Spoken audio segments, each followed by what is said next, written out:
اعوذ باللہ السمیع العلیم من الشیطان اللعین الرجیم بسم اللہ الرحمن الرحیم الحمد للہ المنعم المنان الظاہر فی کل شیء بالبینۃ والبرہان والباطن لکل شیء بالاحاطۃ والسلطان والمتکلم بلا جوارح التوراۃ والانجیل والزبر والفرقان والصلاۃ والسلام علی من انزل علیہ القرآن النبی الامی العربی القرشی المکی المدنی البصری الابطحی الطہامی الدافع جیشات الاباطیل والدامغ صولات الاضالیل معلن الحق بالحق ابی القاسم محمد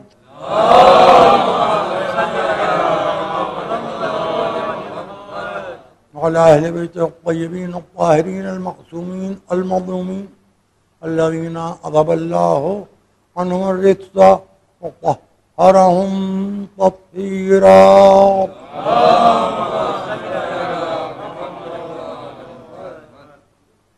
اما بعد فقد قال سبحانه وتعالى في كتابه المجيد ومتقن خطابه الحميد وقوله الحق ان الله مع الصابرين. صلوات.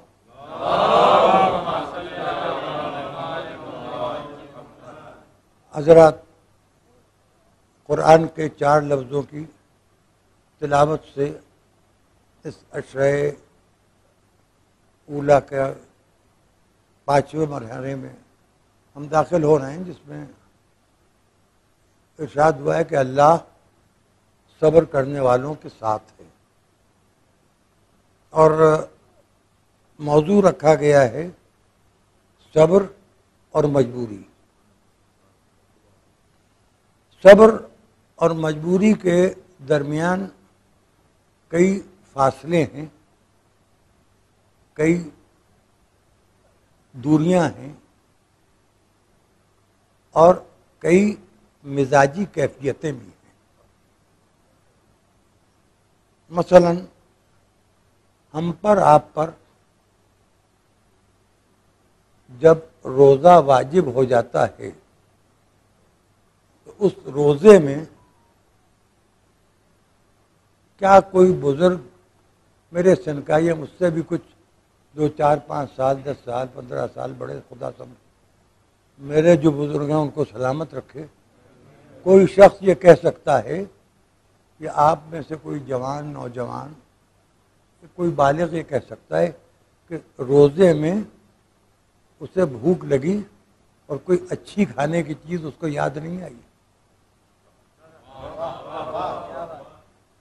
کیا دھیان اس غذا کی طرف نہیں گیا جس سے کل روزہ افطار کیا تھا، یا جو کل رات کو کھایا تھا، یا جو کل سحری کہلاتی ہے، حالانکہ ترک سحر سے پہلے کھائی جاتی ہے ترک سحر سے پہلے وہ غذا. حد یہ ہے کہ اگر سر بھاری ہو رہا ہے تو چائے یاد آ رہی ہے، کافی یاد آ رہی ہے، تو اس میں یہ یاد آنے لگتا ہے کہ کہاں کی اسپریسو زیادہ اچھی ہے، کہاں کی کوسٹا زیادہ اچھی ہے. لیکن یہ ہوتا ہے کہ نہیں ہے صبر، لیکن کیا صبر ہے؟ کیا صبر ہے؟ اب میں عرض کروں آپ سے، جیسے روزے دار ایک دن گزارتا ہے، صبر کے بھی اقسام ہیں، صبر بھی کئی درجات کا ہے. نبوت میں صبر پایا جاتا ہے.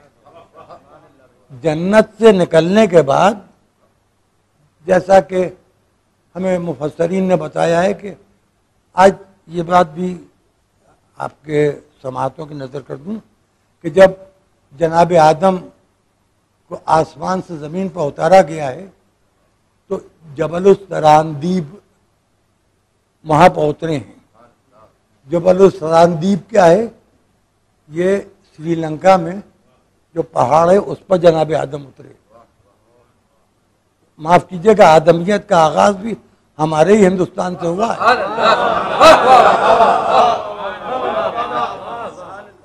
دیکھیے یہ مفسرین نے بیان کیا ظاہر ہے کہ میں جاہل ادنا طالب علم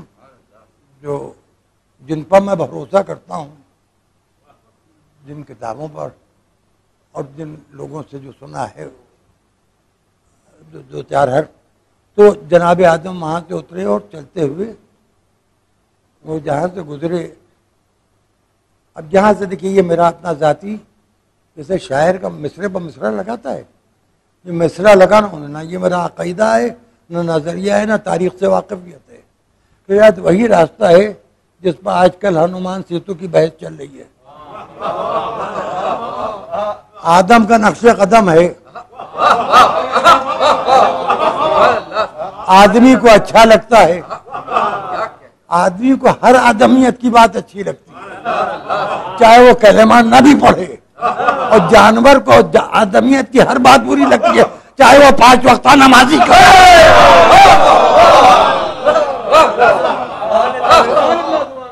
تو چلیے اب جناب آدم یہاں سے چلے، ادھر جناب حوا کو سعودی عرب میں جو سمندر ہے اس کے کنارے اتارا گیا. وہ جہاں پر اتاری گئیں عربی میں دادی کو جدہ کہتے ہیں،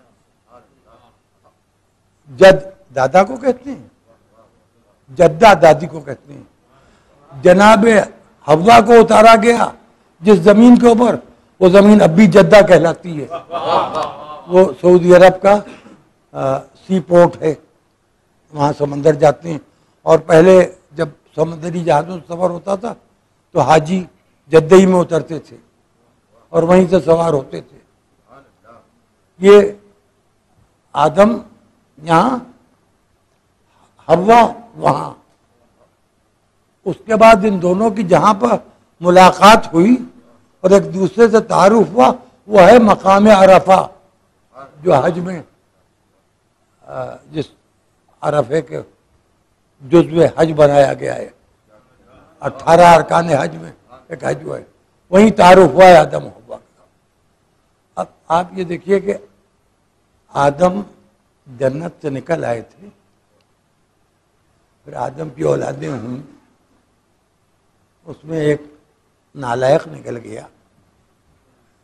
اور نالائق کی پہچان یہ ہے کہ وہ ظالم ہوتا ہے، اور ظالم کی پہچان یہ ہے کہ وہ نالائق ہوتا ہے. اچھا، ظلم کی مخالفت میں جو صبر کرتا ہے عزت اسی کو ملتی ہے. چاہے جب جس زمانے میں جو بھی جس پر ظلم کرے، لوگ ظالم کی وجہ سے چپ تو ہو جاتے ہیں، لیکن جیسے ہی ظالم کے ظلم کی حد اقتدار ختم ہوتی ہے، لوگوں کے چہرے کھل اٹھتے ہیں. اور اس کیفیت کو آپ ملاحظہ فرمائیے. لیکن آدم فراق جنت میں روتے تھے کہ نہیں؟ صبر تھا مگر شوق جنت کے ساتھ. ارے میں کچھ کہہ گیا، اب اس سے بڑی مثال میں نہیں دے سکتا. پہلا نبی ہے، پہلا رسول ہے، آدم ہے، 4 عناصر کا مجموعہ ہے، آگ بھی ہے، مٹی بھی ہے، پانی بھی ہے، ہوا بھی ہے، چاروں چیزیں ہیں. جب مٹی زور کرتی ہے تو سجدہ کرنے لگتا ہے، جب آگ زور کرتی ہے تو جلنے لگتا ہے، اور جب ہوا زور کرتی ہے تو آوارہ ہو جاتا ہے، اور جب پانی زور کرتا ہے تو پھر اپنی جگہ پر رکتا نہیں ہے، چلتا ہی چلا جاتا ہے. تو یہ آخر میں اسی مٹی میں جذب ہو جاتا ہے. لیکن یہ 4 چیزیں ہیں، مگر 4 چیزوں کو پتلا کہیں گے، وجود نہیں کہیں گے. اس میں 5ویں جب تک کہ روح نہ شامل ہو جائے. اچھا یہ بھی سن لیجئے، آپ حضرات سب سنیے، یہ بچے جتنے آپ لوگ نوجوان ہیں، کہ حضرت آدم کے جسم میں جب روح پھونکی گئی تو عصر کا وقت تھا، عصر کا وقت. آپ کبھی غور کیجئے گا، ایک لمحہ عصر کے وقت ایسا آتا ہے سپہر کو کہ آدمی اپنے چونکتا ہے. آدم بھی چونک کے جاگے تھے. جیسے ہی روح داخل ہوئی، آنکھیں تھی دیکھنے لگی، کان تھے سننے لگے، زبان تھی بولنے لگے، ہاتھ سے اٹھنے لگے، پیر سے کھڑے ہو گئے. سب کچھ اور روح نہ ہو تو وجود تو ہے مگر اس میں کچھ نہیں ہے. صبر آدم نے بھی کیا، صبر آدم نے بھی کیا. ایک بیٹے کے مارے جانے پر صبر کیا. لیکن ایک چیز یہ بھی سننی ہے ہم نے علماء سے، دو چار جو کتابیں مذہبی رسالے اردو کے تھوڑا بہت پڑھے ہیں، اس سے میں ان کے حوالے سے کہہ رہا ہوں، ظاہر تصدیق کسی آپ پڑھے لکھے آدمی سے کر لیجئے گا. وہ یہ کہ آدم نے قابیل کو گھور کے دیکھا بہت ہی غصے سے، اور کہنے لگے علیک لعنتی الی قیام یوم الدین، تجھ پر میری لعنت قیامت کے دن تک. اور اس کے بعد 40 دن حابیل کا غم منایا آدم و حوا نے. 40 دن غم منانا سیرت آدم. غم منانے سے پہلے قاتل پر لعنت کرنا سیرت آدم.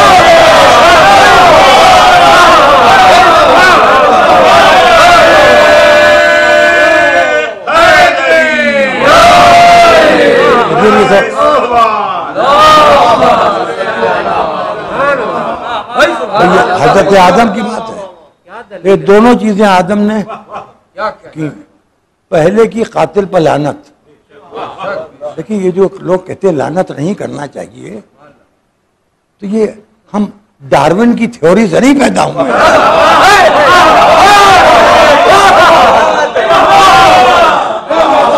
ہم اولاد آدم ہیں،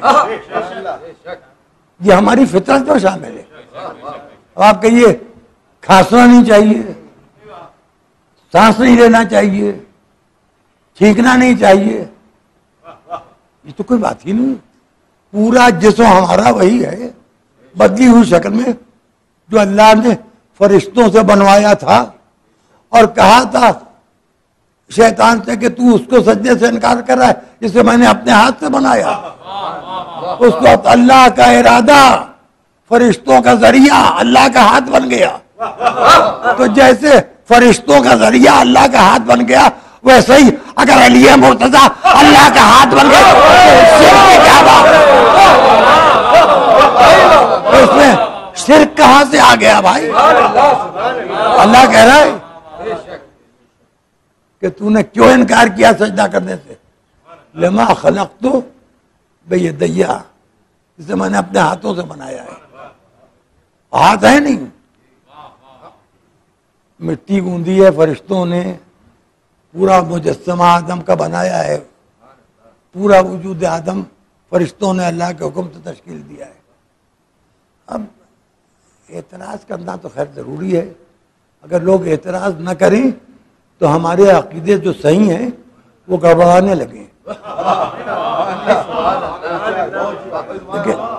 اگر چور نہ ہو تو چوکیدار کی ضرورت ہی کیا ہے؟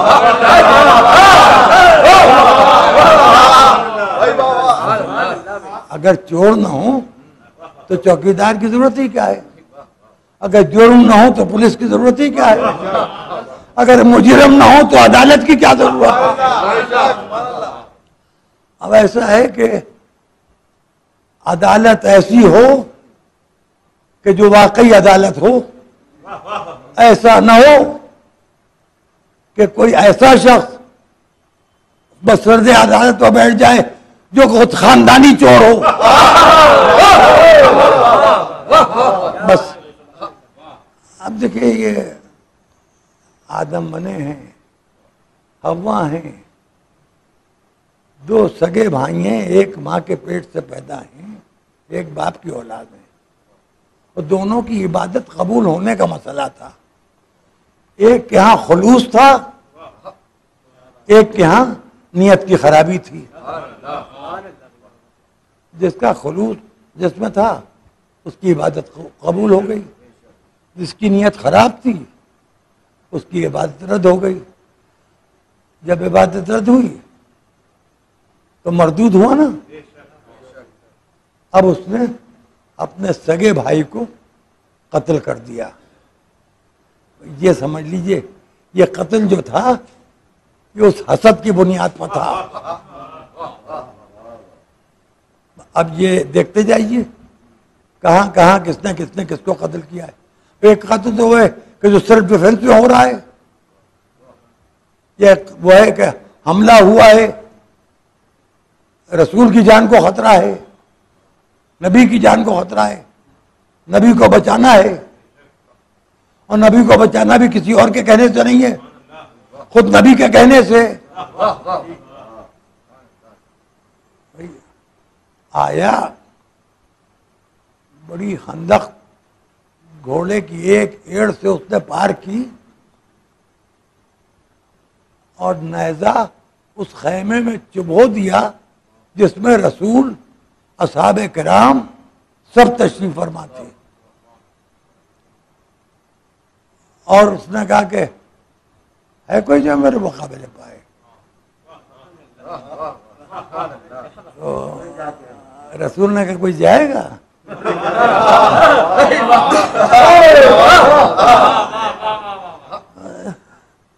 تو رسول کے سامنے ہر ایک رسول کا احترام ظاہر ہے. ہم اتنا کرتے ہیں سن کے تو جو پاس بیٹھے ہوئے تھے وہ کتنا احترام کرتے ہوں گے. احترام سب چپ ہو گئے, سب چپ ہو گئے. بہت ظاہر ہے کہ خاصان خدا ہیں, کوئی معمولی بات ہے. رسول کی آواز پہ آواز کون بلند کرے. ادھر وہ کہہ رہا ہے کوئی ہے, کسی کی ہے حیثیت, کسی کی ہے اوقات, کوئی ہے جو میرے مقابلے پہ آ جائے, کوئی ہے جو میرا سامنا کرے. اور خاموش بیٹھے میں ابو طالب کا کڑیل جوان اٹھا, بنت اسد کا دودھ پیے ہوئے اٹھا اور اس نے کہا کہ میں جا رہا ہوں.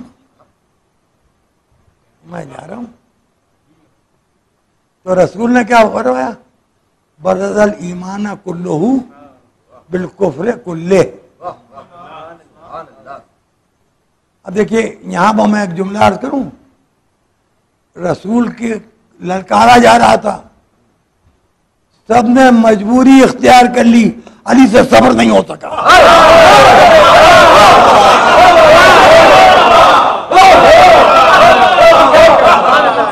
بہت زیادہ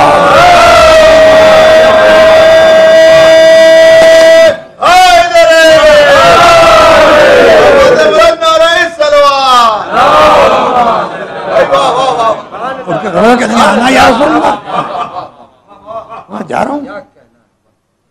اور جب جانے لگے تو رسول نے کہا کل ایمان جا رہا ہے, کل ایمان. اب اس خیمے میں نبوت بچی ہے, کل ایمان گیا. خیمے میں اکیلے نبی ہے, ایمان گیا.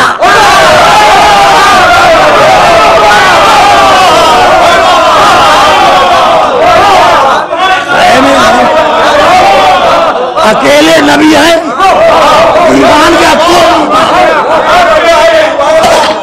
اب تو پہچان لو کہ امیر المومنین کون آئے گا. کل ایمان. دیکھیے بات سمجھیے, خدا نخواستہ کوئی ایسی بات ہو جائے کہ گیٹ فیل ہو جائے, پورے شہر کی روشنی گئی.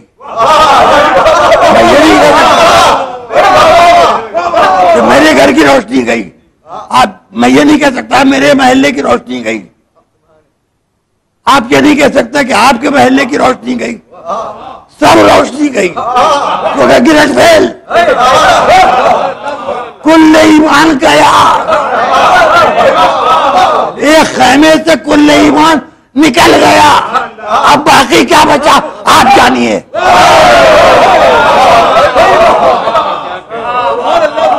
اچھا یہ رسول نے کہا ہے اگر بری لگے تو جائیے گا جب حج کے لیے، اس کے بعد مدینہ جائیے عمرے کے لیے، تو جو کچھ کہنا چاہ کے قبر رسول کے اوپر کہہ لیجیے گا، اگر رسول براہ راست سنا تو کچھ ادھر کہہ لیجیے گا۔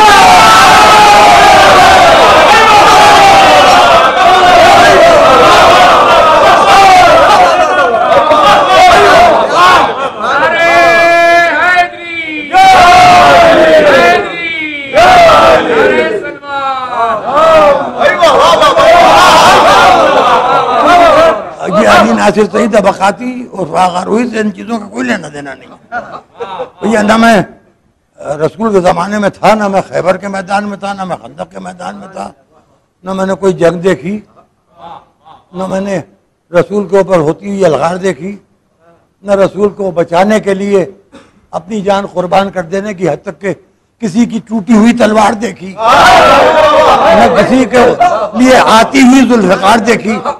سب کچھ میں نے سنا ہے اور سب سے سنا ہے، سب سے سنا ہے۔ اس میں کوئی اختلاف نہیں ہے کہ اللہ کی تلوار ایک ہے اور وہ علی پر نازل کی گئی ہے۔ میں جو جملہ کہنا چاہتا ہوں یہ کہ اللہ کا لائسنسی اسلحہ اسلام میں صرف ایک ہے۔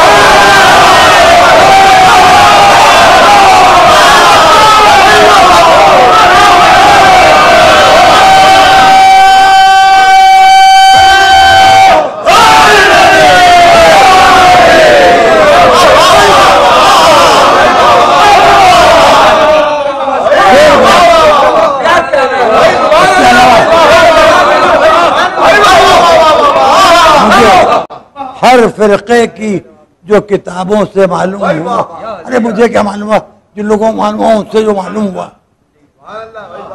وہ یہ کہ کسی کے لیے کبھی نبوت کی تاریخ میں بھی ناخن گیری بھی نہیں آئی، نیل کٹر بھی نہیں آیا کسی کو، نیل کٹر بھی نہیں آیا کسی کے لیے۔ غلط تو نہیں کہا؟ سلیمان کو اتنا بڑا ملک دے دیا لیکن سلیمان کو اسلحہ نہیں بھیجا اللہ نے، ایک انگوٹھی بھیجتی یہ پہن لو حکومت کرو۔ لیکن میں یہ نبوتوں کے درمیان کی بات کر رہا ہوں، بھائی ادھر ادھر کے لچے لفنگوں کی بات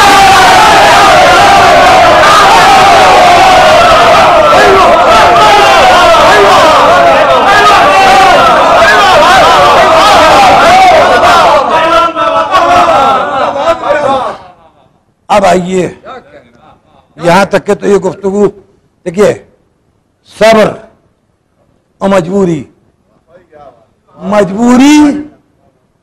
رسول کو گھیرے خیمے میں بیٹھی ہے،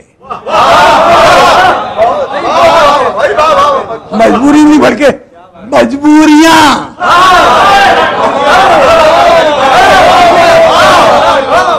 اور صبر نے کہا دیکھو صبر کی حد وہاں سے ختم ہو گئی جہاں سے احانت رسول کی صورت شروع ہوئی۔ جب نبوت پر بات آ گئی ہے تو نبوت و الوہیت وہاں جائے گی تو پھر اس کو صبر نہیں کہیں گے، اسے نفاق کہیں گے۔ اور آگے بڑھے، اب انہوں نے جو قربانیاں دیں ان کو ہم فضائل و مصائب میں بیان کرتے ہیں 17 سال پہلے یا 16 سال پہلے، مجھے پوری طرح سے کنفرم نہیں ہے۔ آپ میں سے بہت ہی چھوٹے رہے ہوں گے، بہت چھوٹے بچے رہے ہوں گے اور آپ کو بالکل نہیں یاد ہوگا، میں نے ایک بات ممبر سے کہی تھی کہ اللہ نے جس کو خلق کیا اس کے صفات کے ساتھ خلق کیا۔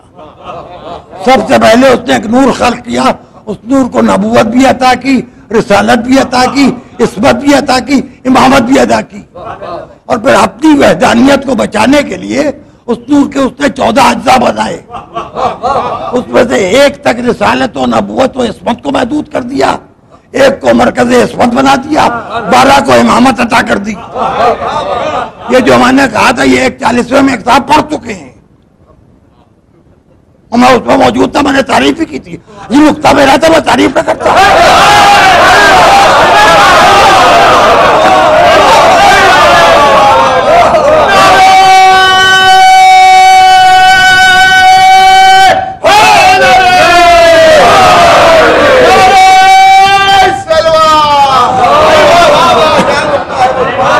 اب دیکھیے ایک بات سن لیجیے، میں اپنے لیے کئی دعائیں مانگتا ہوں، اس میں یہ بھی دعا مانگتا ہوں کہ جب تک زندہ رہوں ہوش حواس عقل سلامت رہے اور عقیدہ صحیح رہے، اور صحیح عقیدے پر اس طرح سے مروں کہ اپنے صحیح عقیدے کی مخالفت جو کرے اس کی مخالفت بھی کرتا رہوں۔ یہ سمجھ؟ کل میں نے ایک تقریر سنی، کیا ہو رہا ہے تقریر مجھ سے کیوں لینا دینا نہیں، اس تقریر میں ایک بات کہی گئی جو آج سے بہت پہلے میری پیدائش سے پہلے ایک صاحب نے لکھی تھی کہ رسول نے بہت روکا ٹوکا، رسول کی تعلیم و تربیت کا نتیجہ تھا جو حسن حسین ایسے اچھے بن گئے، علی ایسے اچھے بن گئے۔ کل ایک صاحب نے اسی بات کو کہا اور اس کا جواب میرے باپ نے دیا تھا، سید الملت نے دیا تھا، میرے چچا نصیر الملت مولانا سید نصیر صاحب نے بھی اس کا جواب دیا تھا اور علماء نے بھی جواب دیا تھا۔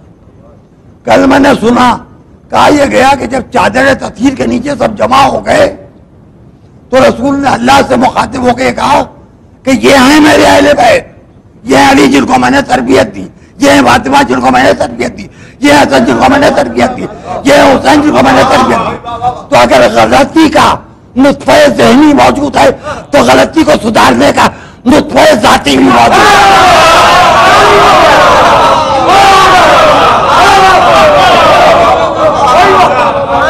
سنیے، اللہ نے اس نور کو صفات کے ساتھ خلق کیا ہے، قادر مطلق نے۔ یہ کسی کی تعلیم و تربیت کا محتاج نہیں ہے، نہ علی کسی کی تعلیم و تربیت کا محتاج، نہ سیدہ کسی کی تعلیم و تربیت کی محتاج، نہ حسن کسی کی تعلیم و تربیت کا محتاج۔ اور اگر تعلیم و تربیت رسول کی بناتی ہے تو یہ بتاؤ کہ آخری جو 5 برس کے سن میں غائب ہو گیا اس کو کس نے تعلیم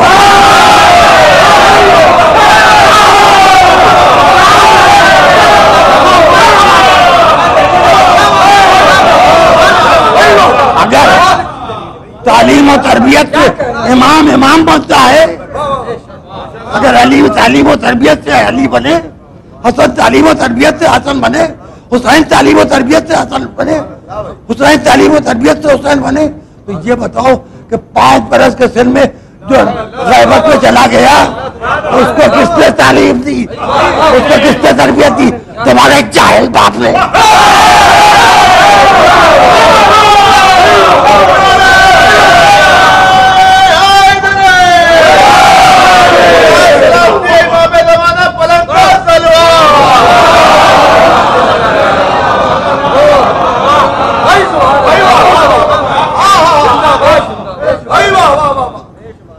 کہ میں کہنا نہیں چاہ رہا تھا، میں غالب کا ایک شعر ہے کہ ساز سے پر ہوں میں، شکووں سے پر ہوں میں یوں، ساز سے جیسے باجا، شکووں سے پر ہوں میں یوں، ساز سے جیسے باجا، ایک ذرا چھیڑیے پھر دیکھیے کیا ہوتا ہے۔ آپ نے کیسے سوچ کیا کہ سارے صحیح العقیدہ ریٹائر ہو گئے؟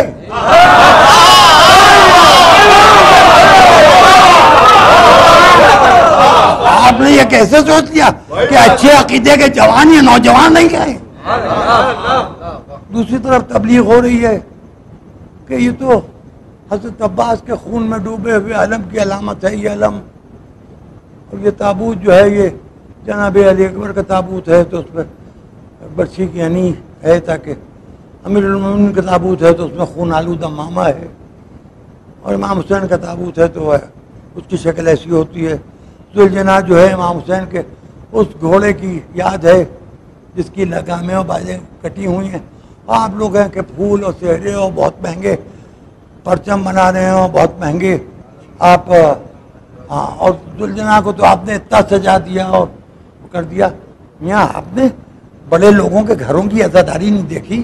زیدپور میں چلے جائیے, رودولی میں چلے جائیے, محمود آباد میں چلے جائیے, رامپور میں چلے جائیے, کتنا سوچا چاندی کا ذوالجناح کا سامان وہاں ہے, اتنا سونا چاندی آپ نے کبھی خواب میں سوچا نہیں ہوگا. رسید بک لے کے آپ نکلے چندہ مانگنے.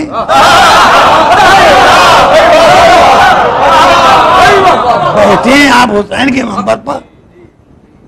اب یہ اور تبرک میں اتنی فضول خرچی کیا بھائی, فضول خرچی کا تبرک سے کیا تعلق ہے؟ اچھا تو اب ایک بات سنیے, کسی پر یہ ایسی بات ہے جس کے لیے دعا کر دیجیے سب پر واجب ہو, کسی پر حج واجب ہو جائے اسے گھیر کے بیٹھ جائیے. میں یہ حج میں اتنا مہنگا ٹکٹ محنت اتنی تھکن, وہاں جاؤ گے ہوٹلوں کا کرایہ دینا پڑے گا, کھاؤ پیو گے اتنا خرچ ہوگا. میں گھر میں بیٹھو اپنے محلے کی مسجد کے ساتھ چکر کاٹ لو, چکے بیٹھو.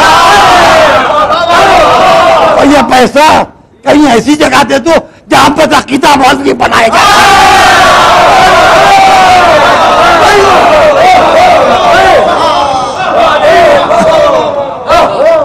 بھئی ہم لوگ مجلسیں پڑھتے ہیں, حسین کے صدقے میں ہمیں لوگ نذرانے کا لفظ استعمال کرتے ہیں.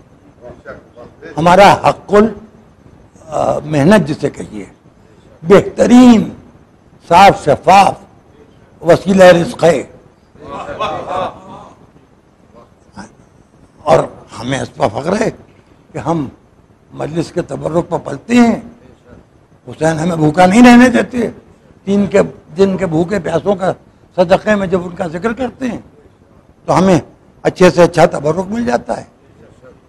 تو بھیا یہ تو ممکن نہیں ہے. مجھے اپنا ایک شعر یاد آ گیا, چھوٹا منہ بڑی بات کہہ گیا ہوں, اگر ناگوار گزرے تو بھائی گزرے, اب کیا کیا جائے,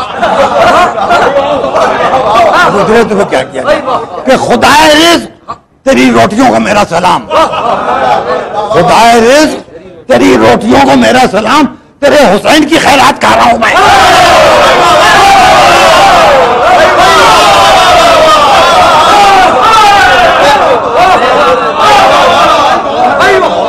حسین نے اتنا رزق ہم کو دے دیا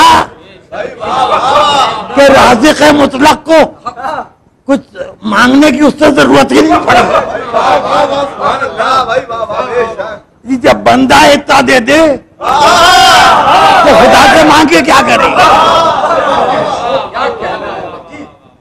دیکھیے وہ اور ہوں گے جو روٹی کے لیے مجبور ہوں. ہم صابروں پر روتے ہیں تو صابروں کے عزا کی خواہش رکھنے والی ان کی ماں ہمیں سال بھر بھوکا نہیں رہنے دیتے. اور ایک بات سمجھیے, اصلاح ہمیشہ ضرورت تھی, ہے اور رہے گی. کوئی بات اگر سمجھ نہیں آئے تو پہلے آپس میں گفتگو کر لی جایا کرے کہ بھئی کیا بات کہاں سے کیا کہنا ہے اور کیا ہے. دوسرے یہ کہ آج جو سوچ رہے ہیں کہ یہ پھولوں کے اوپر اور علم کے اوپر اور ذوالجناح پر اور تعزیوں پر اور ذریعوں پر جو پیسے خرچ کیے جا رہے ہیں, تو میرا یہ اب ذرا سا اب میری طرح سوچئے, میں بھی آپ کی طرح سوچنے لگا. تو پھر ایسا ہے کہ نجف, کربلا, کاظمین, مشہد, قم, سامرہ سب ویسے ہی ہونا چاہیے جیسے جنت البقیع ہے. میں کیا کہہ گیا؟ نہیں, آپ کی سمجھ میں بات آئی نہیں ہے. سوال یہ ہے کہ حسین تو ایک قبر میں سید سجاد نے ان کو لٹا دیا تھا, گنج شہیدہ میں شہداء دفن ہو گئے تھے, عباس دریا کے کنارے دفن ہو گئے تھے. یہ اتنا سونا گنبد پر کیوں آئے, اتنی چاندی کیوں آئے؟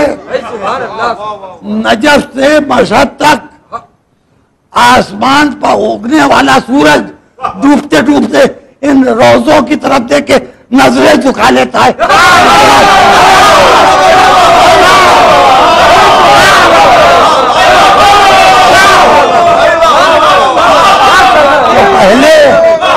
پہلے جا کے مراجع تقلید سے کہہ کے ان روزوں سے یہ سارے چیزیں ہٹوائیے، پھر آ کے بمبئی اور لکھنؤ میں بتائیے گا یہ فضول خرچی ہے، یہ نہ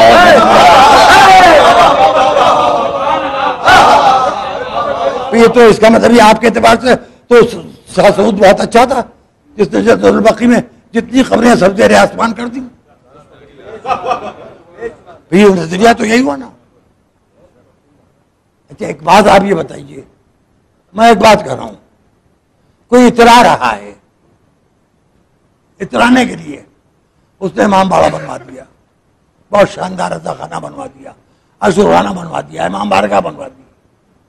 چلیے کچھ لوگ اس کی زندگی بھر کچھ اس کے خوش آمدی یا کچھ لوگ اس کی تعریف کریں، ارے میاں تم نے بہت پیسہ لگا دیا، بہت اچھا کیا، اور وہ مسکرا دیکھیے یہ پلر اور یہ آرکیٹیکٹ یہ تھا، انجینئر یہ تھا، یہ سامان میں نے یہاں سے منگایا، اور یہ قالین میں نے بھدوئی سے نہیں منگائے، یہ میں نے کشمیر سے منگائے، یہ قالین میں نے ایران سے منگائے، یہ فانوس میں نے بیلجیم سے منگائے، مثال کے طور پر.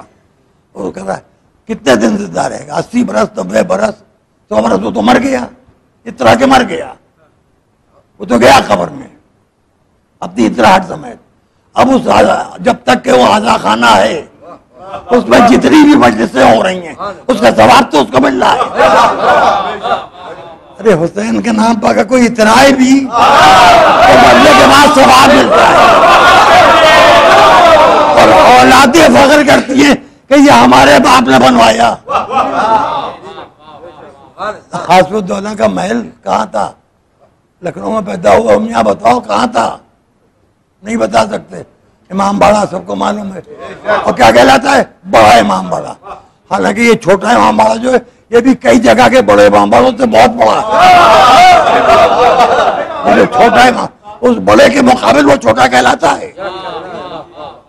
یہ یوں ہے کہ جیسے عباس حسین کے سامنے چھوٹے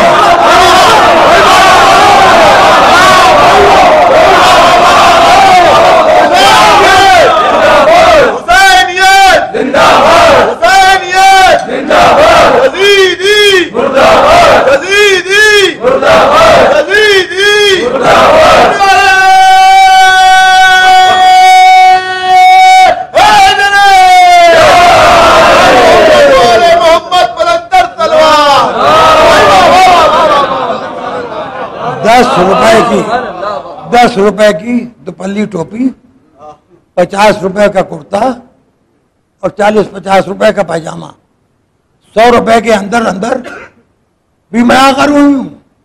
یہ 10 گز کا ہمامہ یا ابا یہ عراق سے سلوا کے منگوا رہے ہیں صاحب، لڑکا جا رہا ہے تو یہاں سے فلاں، وہاں ہماری ناپ رکھی ہوئی ہے درجی کا، اس کو معلوم ہے کہ ان کا لباس کیا ہے. یہ کیوں پہنے اترا رہے ہیں؟ اچھے خاصے گھر میں پلنگ پر لیٹے ہوئے تھے، اب جب گھر سے باہر نکلنے لگے یہ 4 آدمی آ گئے تو پوری وردی پہن کے تیار ہو گئے. کیا فضول خرچی ہے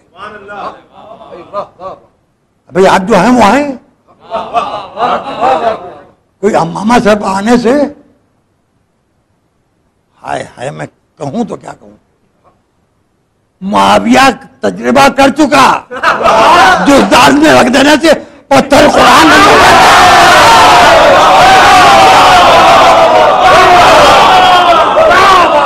جو دال میں رکھ دینے سے پتھر قرآن نہیں ہو جاتا.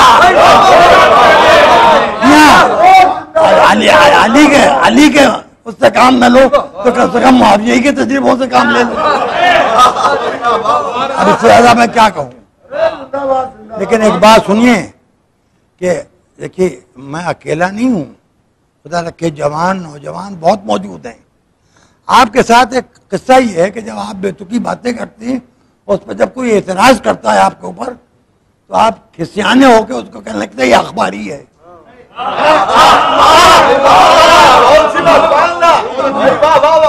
اور کوئی زیادہ آپے سے باہر ہو جاتا ہے، خیر وہ ہیں بھی تھوڑا آپے سے باہر، تو آپ کہتے تھے ملنگ ہو گیا.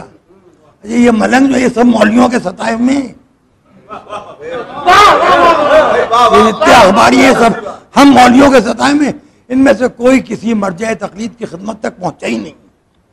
اس کو معلوم ہی نہیں کہ شیعہ عالم کا معیار حیات کیا ہے، انداز گفتگو کیا ہے، اس کا طرز نگارش کیا ہے، اس کے درس کا معیار اعلیٰ کیا ہے، اس کے اندر اخلاقیات آل محمد کی جھلک کس حد تک ہے پائی جاتی ہے، وہ کتنا سر جھکا کے جیتا ہے، جتنا اس کا اقتدار بڑھتا جاتا ہے اتنا اس کا انکسار بڑھتا جاتا ہے۔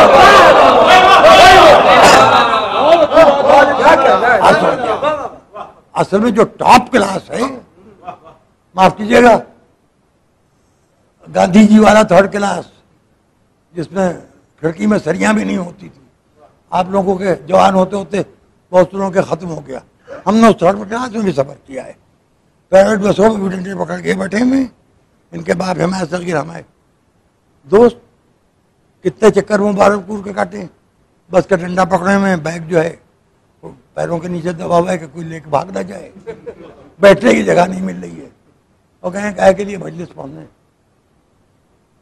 اور وہاں سے سٹھیاؤں ریلوے اسٹیشن سے وہ مبارک پور تک تقریباً 6 کلومیٹر ہے، پوری سڑک تھی نہیں، راستہ تھا ایک، اور معلوم ہوا کہ اکا آیا ہے، تو ہم تو آیا کرتے تھے، سامان اکے پر رکھ دیتے تھے، کسی کی سائیکل لے لیتے تھے یا پیدل چل لیتے تھے۔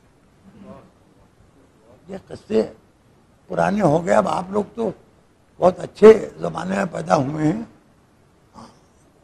اور آپ کو مٹی کے تیل کی کچھ چھوٹے سے لیمپ یا لالٹین کی، اگر آپ کو، میں یقین کیجئے، میں اگر آپ کے سامنے پیٹرومیکس لیمپ رکھ دوں، جس کو گیس کی لالٹین کہتے ہیں، آپ اس کو نہ برنر بدل پائیے گا نہ اس کو آپ جلا پائیے گا، میں جلا لوں گا، کیونکہ آپ نے اگر کہیں دیکھا ہے تو آثار قدیمہ کے طور پر رکھا دیکھا ہے آپ نے، پرانے زمانے کی چیزیں، کباڑی آئے گا تو بیچ دیں گے، یا کسی سمجھدار نے بتا دیا کہ اب یہ چیز تو اینٹیکس میں داخل ہو گئی ہے، تو اینٹیکس کے جو دلال ہوتے ہیں ان سے بات کرنے لگیں گے۔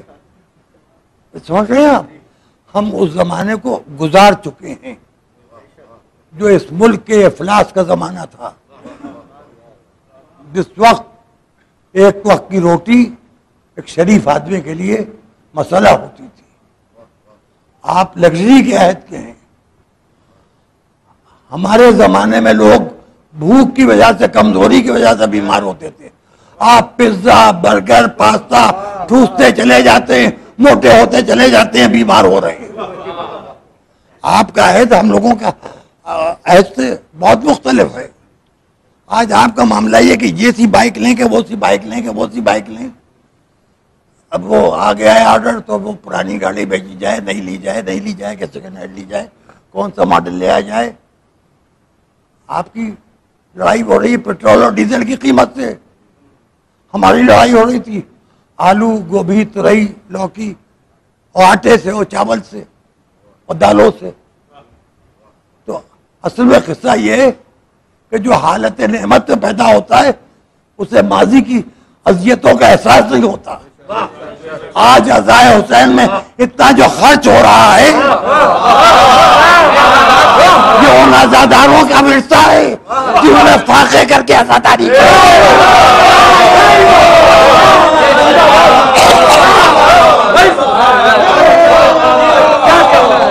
ان کا فاقہ، ان کا تبرک بانٹنا، ان کا پیٹ کاٹ کے عزاداری کرنا وہ صبر تھا،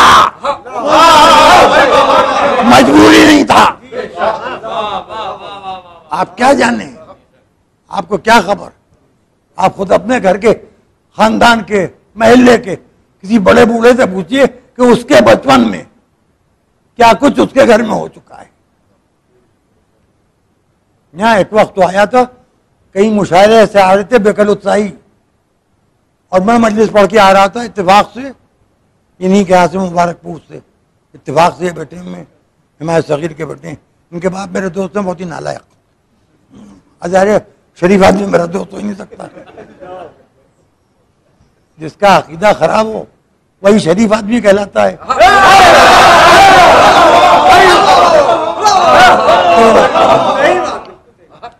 اور اعظم گڑھ میں کہیں مشاعرہ تھا، وہیں سے شاہ گنج اسٹیشن سے، جہاں یہ کل تازیہ کی بے حرمتی والا قصہ ہوا ہے، اسی اسٹیشن سے وہ ٹرین ملتی تھی، سیالدہ ایکسپریس زمانے میں سیکنڈ اے سی نہیں تھا، فرسٹ اے سی ہوتا تھا، وہ ہر ٹرین میں ہوتا بھی نہیں تھا، تو جنرل فرسٹ کلاس ہم و بیکل اتائی کی وہاں سے ملاقات ہو گئی.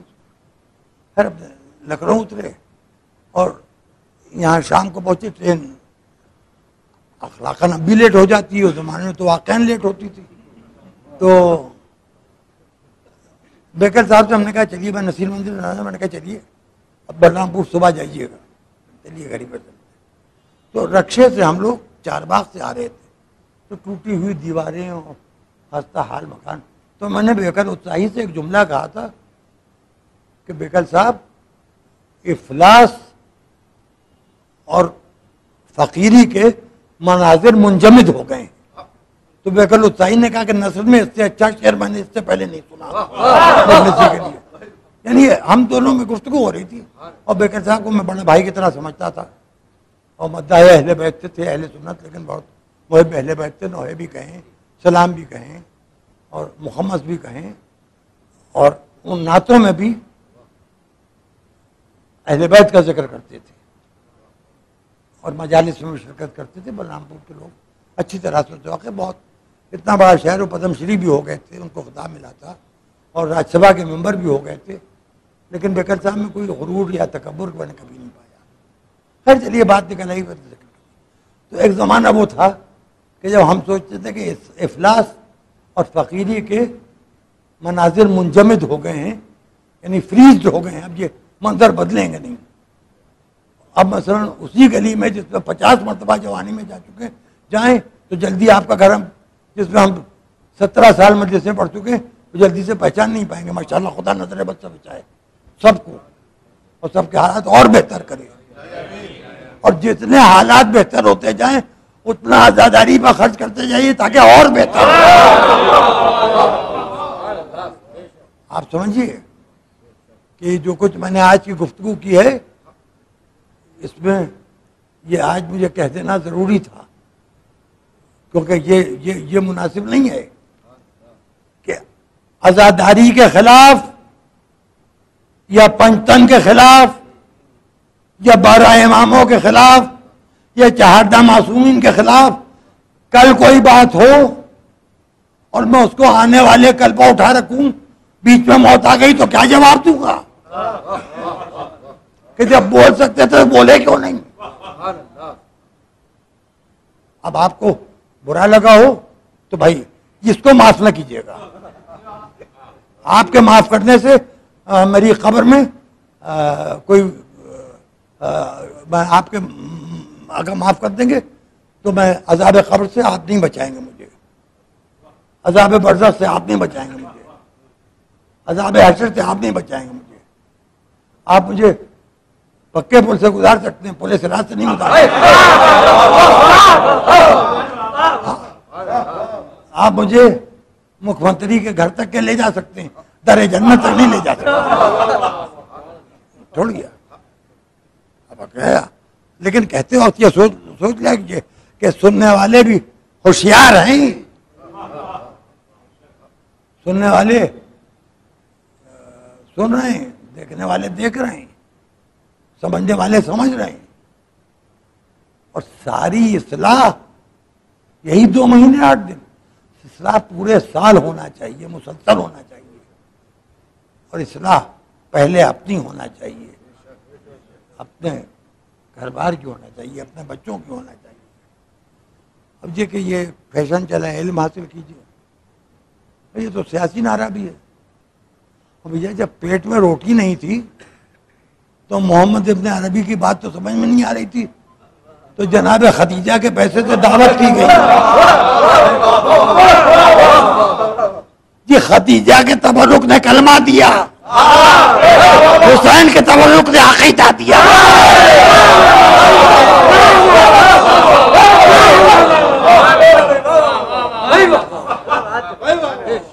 آپ ہر غم سے محفوظ رہیں, لیکن آپ یہ سوچئے کہ جن کے پاس اتنا اختیار تھا انہوں نے جو صبر کیا ہے, وہ صبر وہ اس عہد کے تھے جب انبیاء گزر چکے تھے.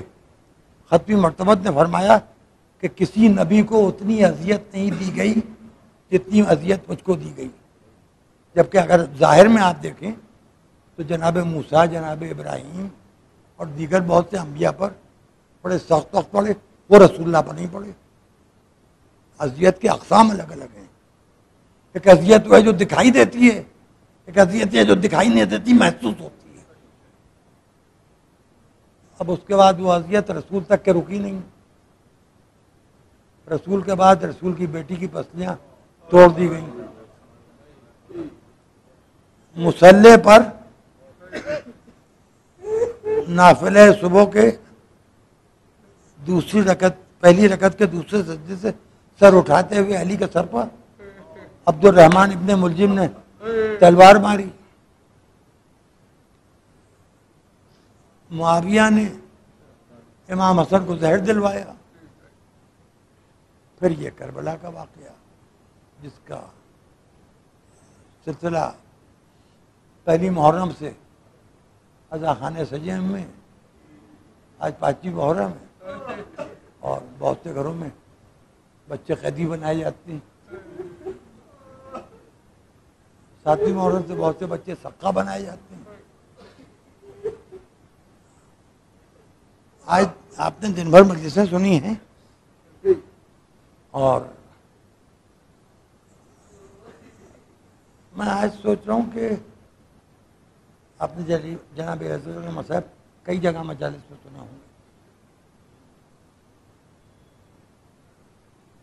شب عاشور ایک ماں نے اپنے 2 بچوں سے کہا کہ میرے ساتھ میرے خیمے میں چلو، خیمے میں لے گئی۔ یہ دیکھو قاسم جو ہیں وہ ہیں بھیا حسن کے یتیم، دیکھو علی اکبر جو ہیں یہ ہیں میرے نانا کی بالکل تصویر، عباس جو ہیں یہ ہے میرے بابا کا بالکل سراپا، اور دیکھو یہ اور جو بچے ہیں یہ سب کل سب کے قربان ہو جانا ہے سب کو۔ میں یہ چاہتی ہوں کہ مجھے بھیا حسین کے سامنے، بھابھی رباب کے سامنے، بھابھی لیلا کے سامنے، بھابھی ام فروا کے سامنے شرمندہ نہ ہونا پڑے، پہلے تم چلے جاؤ اور جا کے قربانی دے دینا۔ صبح عاشور اونا محمد نے اجازت مانگی، آقا حسین کہنے لگے کیسے اجازت دے دوں، کیسے اجازت دے دوں، نہیں اب بھانجے ماموں سے ضد کر رہے ہیں، اور سنوں کا اندازہ میرا ہے، میں یقین کے ساتھ نہیں کہہ رہا ہوں کہ 11 اور 9 برس کے سن ہیں تقریباً دونوں، دونوں بچے بضد ہیں، امام حسین انکار کر رہے ہیں، یہاں تک کہ وہ وقت آ گیا کہ کہا کہ اماں یہ کہہ رہی ہیں کہ اب ہم تمہیں زندہ دیکھنا نہیں چاہتے، اب مامو جان یہ بتائیے کہاں جائیں، یہ کہہ کے حسین کا ایک پیر ہون نے ایک پیر محمد نے پکڑ لیا کہ اب یہ پیر نہیں چھوڑیں گے، سمجھ نہیں آ رہا ہے، اماں نے کہہ دیا کہ اب ہم تمہاری صورت نہیں دیکھنا چاہتے، آپ بتائیے، آپ تو نانی سیدہ کے لال ہیں،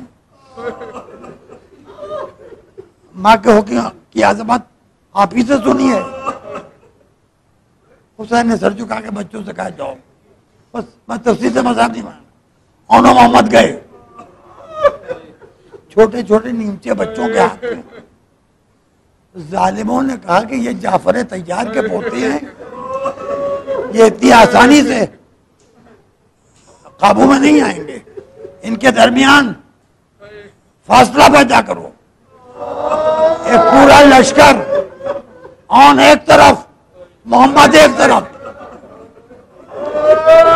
بس گفتگو مختصر کراؤں، ایک برداشت دونوں بچے گرے، حسین عباس و علی اکبر کے ساتھ گئے اور دوڑتے میں جا کے بچوں کی لاشیں اٹھا کے لائے۔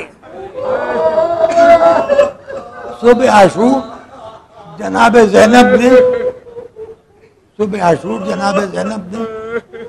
ایک خیمہ خالی کروایا تھا اور اس میں فرش بچھوا دیا تھا کہ جس شہید کی لاش آئے اس خیمے میں لا کے رکھی جائے اور اس کی وارث بیوی کو پرسا دیا جائے. خیمہ اعظم میں لا کے انہوں محمد کی لاشیں رکھی گئی. جناب زینب سے بیویوں نے کہا چلیے بچوں کے جنازے آئے ہیں پرسا لے لیجئے. کہا پرسا کس بات کا؟ مبارک بات تو بچے قربان ہو گئے بھیا بچ گیا. جناب ام کلثوم نے ہاتھ پکڑا کہا بہن چل کے دیکھ تو لو کیسے کھلے ہوئے پھول زخموں سے سجے ہوئے جنازے ذرا دیکھ تو لو. دونوں بچوں کی لاشیں برابر سے رکھی زینب پہنچی تھوڑی دیر تک دیکھتی رہی. آگے بڑھی بی بی سمجھی اب اپنے کو بچوں کی لاشوں میں گرا دیں گی. بیٹھ کے جگہ بنائی سجدہ خالق میں سر رکھا. پروردگار اس ہدیے کو قبول کر لے تیرا شکر کہ بھیا بچ گیا. مجلس مکمل ہو گئی. اب یہ قافلہ لٹ کے چلا گیا. شام میں قید ہوا. شام کے قید خانے سے چھوٹے. اب واپسی مدینہ منورہ. ایک روز جناب عبداللہ ابن جعفر نے چوتھے امام سے کہا کہ کیا تمہاری پھوپھی مجھ سے خفا ہے؟ کہا نہیں ایسی تو کوئی بات نہیں. کہا ایسا ہے کہ جب سے آئی ہیں تمہارے گھر میں رہ رہی ہیں اپنے گھر نہیں آئی. کیا پھوپھا جان جس کا پورا گھر لوٹ گیا ہو اس پھوپھی سے میں تو یہ نہیں کہہ پاؤں گا کہ آپ اپنے گھر جائیے. اتنا دکھا ہوا دل ہے میری ہمت نہیں ہے. آپ جائیے لے جائیے آپ شوہر ہیں آپ کو اختیار ہے. جناب عبداللہ ابن جعفر گھر میں داخل ہوئے تو صحن میں دو بیویاں بیٹھی تھی. ان سے ایک بیوی سے جناب عبداللہ ابن جعفر نے کہا کہ بیوی سیدانی زینب کہاں ہے؟ سر اٹھایا کوالی پہچانا نہیں. گھبرا کے بیٹھ گئے. یہ سر کے باہر کیسے سفید ہو گئے؟ چہرے پر چریا کیسے پہنچ گئی؟ یہ کمر کیسے چل گئی؟ والی خدا کسی بہن کو وہ دن نہ دکھائے. میرا بھائی خنجر کے نیچے تڑپ رہا تھا اور میں فریاد کر رہی تھی. کوئی فریاد سننے والا تھا. کہنے کے کہ بی بی کیا آپ مجھ سے خفا ہے؟ کہا نہیں خفا تو نہیں شرمندہ ہوں. کہا کس بات پر شرمندہ ہے؟ چادر چھینے جانے پر بازوؤں میں رسن بندنے پر قید ہونے پر. کہا نہیں دو بچے تھے میں نے بھیا کی محبت تو دونوں قربان کر دیے. کہ اس میں شرمندگی کی بات نہیں. آپ نے مجھے اس قابل کیا ایک آپ کا تحفہ ایک میرا ہدیہ. اللہ ہماری قربانی کو قبول کرے. روز محشر رسول خدا والی منہ دکھانے کو قابل کر دیا. چلیے گھر چلیے. گھر کا پہنچا کے عبداللہ ابن جعفر نے کہا شام کے قریب جب واپس آئے تو دیکھا جناب زینب اپنے گھر کے آنگن میں بیٹھی ہیں. کبھی بھی کیا سارا دن آنگن میں گزار دیا؟ شام ہو رہی ہے وہ حجرے میں جائیے. علی کہہ کے خاک پر سے اٹھے اپنے حجرے کا دروازہ کھولا. لیکن یہ زینب وہ ہے جس نے بچوں کی لاشیں دیکھی نہیں روئی, بچوں کے کٹے سر دیکھے نہیں روئی. شام میں شہیدوں کا پرسہ شام کی عورتوں سے لیا, اپنے بچوں کو نہیں روئی. کربلا واپس پہنچی, گنج شہیدہ میں سب کو روئی, اپنے بچوں کو نہیں روئی. سید سجاد کے گھر میں آ کے رہی, بیویوں نے انہیں محمد کا پرسہ دینا چاہا, بچوں کے لیے نہیں آئی, میں بھیا کا پرسہ لینے آئی. اب وہ زینب اپنے حجرے کا دروازہ کھول کے ایک مرتبہ حجرے کے اندر نظر پڑی, کربلا کا رخ کیا, اور محمد یہ بات ایسے سو دائنی طرف کروٹ ہوگی بستر خالی, بائیں طرف کروٹ ہوگی بستر خالی, یہ نیند کیسے آئے گی؟ تھوڑی دیر کو چلے آؤ، یہ بات ہوئی ہے، آرام سے بولے میرے جگر کے تو آ جاؤ، میرے بچوں آ جاؤ. سيعلم الذين ظلموا أي منقلب ينقلبون. اللهم